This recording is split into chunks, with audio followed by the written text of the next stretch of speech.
selamat datang di podcast kita hari ini.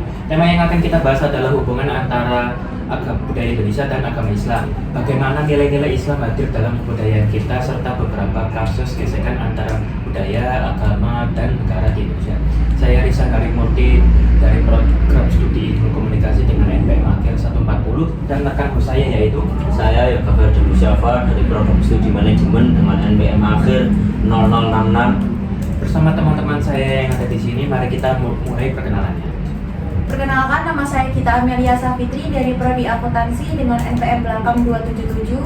Saya Deswita Syarisadida dari Prodi Manajemen dengan NPM 022. Saya Nabila Maudia Sarifah dari program studi akuntansi dengan NPM 152. Saya Catherine Berliana dari program studi administrasi bisnis NPM Akhir 126. Saya Anggita Narpa Bagio dari program studi manajemen dengan NPM Akhir 072. Saya Ilham Dharma Satya dari program studi manajemen NPM Akhir 472. Saya Arfi Agisti dari program studi akuntansi dengan nomor NPM belakang 270.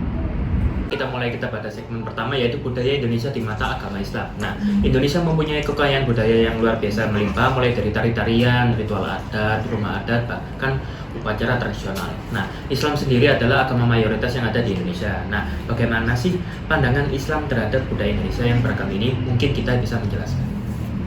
Ya, makasih ya Mas Risam. Kalau menurut saya ya, pengetahuan saya, Islam itu kan mengajarkan kita untuk menjaga suatu tradisi di mana selagi tradisi itu tidak melanggar aturan Islam. Nah, kalau di Indonesia, budaya lokalnya itu seperti gotong royong dan menghormati orang tua itu sangat dianjurkan. Bahkan Rasulullah SAW sendiri juga menegaskan bahwa selagi suatu budaya lokal itu tidak menentang suatu aturan dalam syariat Islam, budaya lokal itu tetap harus diteruskan. Oke, tadi kita sudah mendengar pendapat dari Mbak Gita. Bagaimana pandangan dari sisi budaya, yaitu Mbak Deswita bisa menjelaskan? Nah, kalau dari sisi budaya, Indonesia tuh punya banyak budaya yang menyatu dengan Islam. Salah satunya tuh kayak hajatan gitu. Hajatan itu seringkali menggunakan unsur keislaman dalam doaannya. Hal ini mencerminkan adanya sinkretisme budaya dan agama di Indonesia, atau yang biasa kita kenal itu kayak Islam Nusantara gitu. Oke, mari kita masuk dalam segmen kedua yaitu nilai-nilai Islam dalam budaya Indonesia. Nah, bagaimana nilai-nilai Islam hadir dalam budaya Indonesia? Mungkin Nabila bisa menjelaskan lebih dalam. Dalam budaya Indonesia, konsep gotong royong dan musyawarah sejalan dengan ajaran Islam. Seperti Al-Quran itu menganjurkan kita untuk musyawarah, yang mirip dengan budaya musyawarah mufakat di Indonesia. Hal ini memperlihatkan bahwa nilai-nilai Islam dan budaya Indonesia itu sebenarnya saling melengkapi. Betul sekali. Dari sisi hukum dan negara, bagaimana penerapan nilai-nilai ini? Catherine, bagaimana pendapat Anda?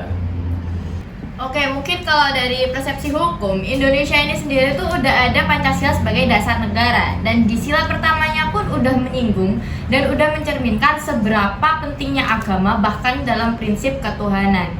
Jadi nilai dalam Islam kayak misalnya itu keadilan dan musyawarah itu pasti udah ada di sistem hukum Indonesia. Dari situ sendiri kita itu bisa ngelihat kalau negara kita itu benar-benar menghargai peran agama dalam budaya dan masyarakat. Di sini saya akan meneruskan sebagai host. Seiring ada gesekan antar agama, budaya, dan negara, salah satu kasus yang sering kita temui adalah konflik antar tradisi, adat, dan pandangan agama yang ketat. Mungkin Damar bisa menjelaskan. Banyak ritual adat istiadat yang sering bertentangan dengan ajaran agama Islam, seperti yang dituduh syirik. Banyak kelompok-kelompok ajaran Islam yang ingin membenarkan, tetapi itu adalah identitas mereka yang menjadi pertentangan dari pihak yang membenarkan ataupun yang pihak adat istiadat. Menurut Mas Ilham, dari sisi media, bagaimana sih media berperan dalam kasus-kasus ini? Media sangat berperan penting, yaitu sebagai pemicu ataupun peredam. Jika media tersebut menampilkan berita secara tidak objektif, maka akan ada perselisihan ataupun konflik yang lebih besar. Misalnya, ada berita yang tidak jelas mengenai pembangunan suatu tempat ibadah, maka akan terjadi konflik antara umat beragama. Ya, seperti itu. Dari sisi seni budaya, menurut Avery, apakah ada dampak terhadap seniman tradisional?